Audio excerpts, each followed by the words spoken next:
Bienvenue dans le podcast des photographes professionnels. C'est avec un très grand plaisir que je vous retrouve dans ce nouvel épisode. Pour commencer, petite explication sur ce titre d'épisode, la photo ne suffit pas. Vous avez sûrement repéré la référence au titre du film Le monde ne suffit pas, le 19e opus de la série des James Bond. Et d'ailleurs, pour la petite histoire, l'expression le monde ne suffit pas vient de la devise d'un ancêtre du personnage de 007 dans le film, qui en latin est Orbis non sufficit. Et c'est aussi l'épitaphe d'Alexandre le Grand. Voilà pour la partie culture générale inutile. Alors pourquoi j'ai choisi ce titre ? Sachant que ça faisait des mois que je n'avais rien publié et que le podcast était plus ou moins à l'abandon depuis quelques années. La question à se poser, c'est plutôt pourquoi j'ai créé ce podcast en 2018, il y a maintenant 5 ans au moment où j'enregistre cet épisode. À l'époque, il n'y avait quasiment aucun podcast dédié aux photographes professionnels, qui plus est des podcasts qui parlent de photojournalisme, d'entrepreneuriat, de productivité et de marketing. 5 ans plus tard, il y a encore très peu de podcasts gérés par de vrais professionnels de l'image, partageant du contenu pour d'autres professionnels. Et quand je dis professionnels, c'est au sens qu'ils sont compétents et qui gagnent leur vie grâce à la vente de leurs photos.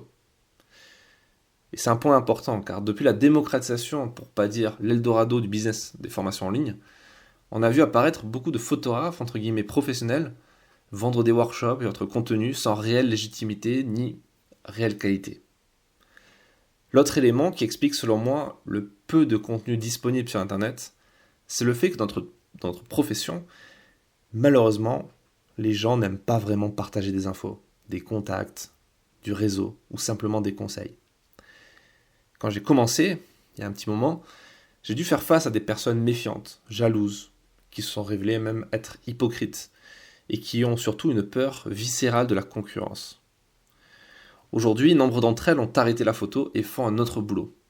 Ces gens n'ont pas su s'adapter aux évolutions de notre marché, et même nos marchés, devrions-nous dire. Personnellement, j'ai décidé de mon côté de faire le choix du partage et de lancer ce podcast ainsi que des blogs, des masterclass et énormément de contenu gratuit pour aider les nouveaux entrants dans cette belle profession.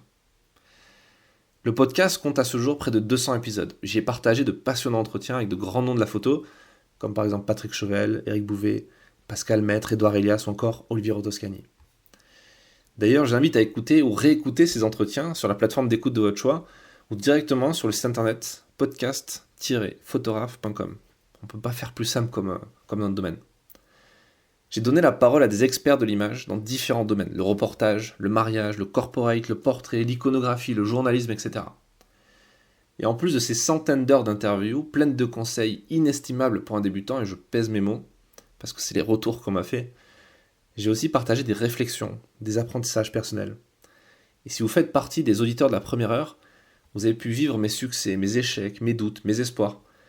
Parce que je suis convaincu que le partage permet de progresser plus rapidement et plus efficacement. C'est pourquoi je veux continuer. D'autant plus que j'adore ce format.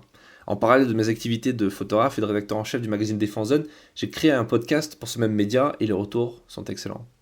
Je vous invite à y jeter une oreille si vous ne connaissez pas encore. Revenons à ce podcast dédié aux photographes et à ce titre. La photo ne suffit pas. Si vous avez plus de 15 jours d'expérience comme professionnel, et pas 15 ans mais 15 jours, vous avez déjà compris qu'être bon en photo ne suffit pas pour vivre de ce métier et encore moins pour correctement gagner sa vie. Pour y parvenir, il faut 3 éléments. La première chose, c'est que vous devez impérativement maîtriser plusieurs compétences autres que la photo, notamment la gestion, la stratégie d'entreprise, la communication, l'écriture et surtout la vente. Car scoop, quand vous êtes photographe, vous êtes entrepreneur. La deuxième chose, c'est qu'il faut vous bâtir un réseau puissant, nouer des relations, des partenariats stratégiques, vous entourer de personnes compétentes qui vont vous tirer vers le haut et qui vous aideront à aller plus loin. Et le troisième et dernier élément, c'est la chance. La question étant, comment on fait pour avoir de la chance ? Et la réponse, au final, est assez simple. Pour avoir de la chance, il faut être capable de saisir les bonnes opportunités et prendre les bonnes décisions. Car la chance, ça se provoque. Et vous pouvez continuer à faire la même chose qu'avant, il ne se passera rien de nouveau. Vous connaissez tous la phrase « 100% des gagnants du loto ont joué ». Et c'est vrai. Les nombreuses ressources que j'ai créées jusqu'à maintenant, ce podcast, les masterclass, le collectif DR, vous aideront à acquérir ces 3 choses. Mais ça suffit pas. Il y a encore un quatrième élément à prendre en compte.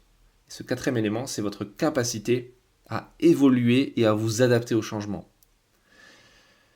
Et c'est peut-être le plus compliqué. Parce que notre société et notre métier évoluent constamment avec plus ou moins de rapidité.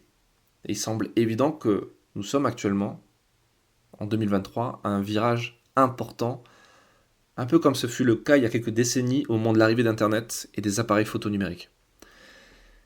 Comme c'était le cas avant, ce qui se profile devant nous fait peur.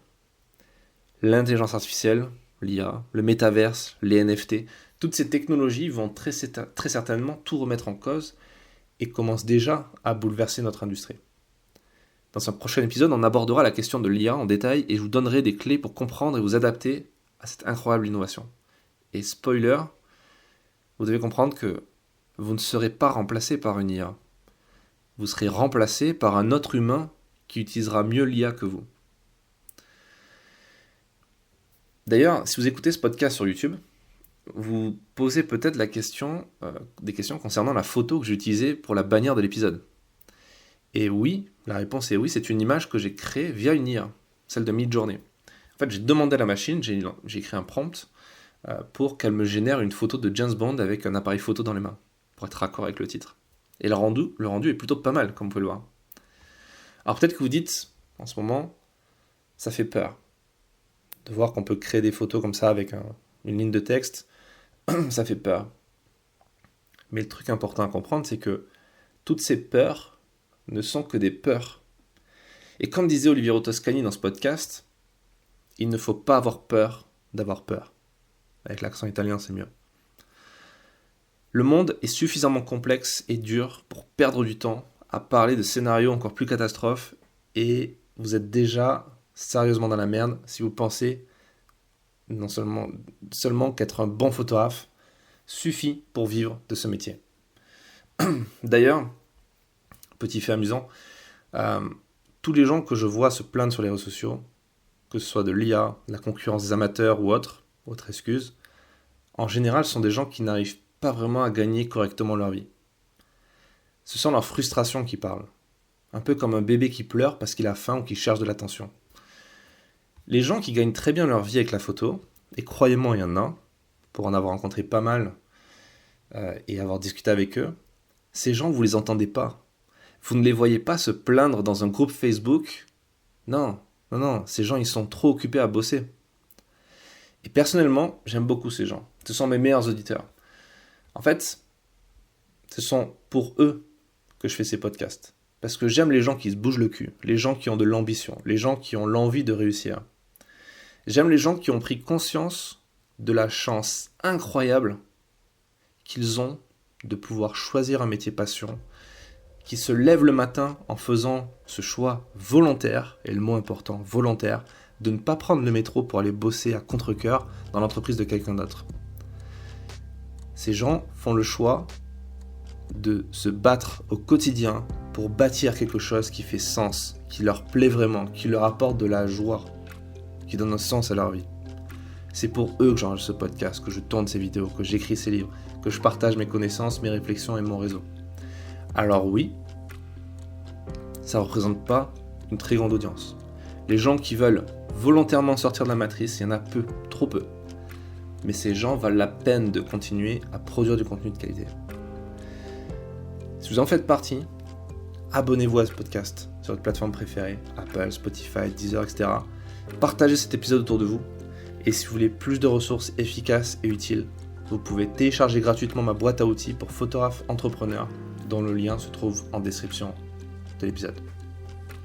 Je vous dis à bientôt pour un prochain épisode du podcast.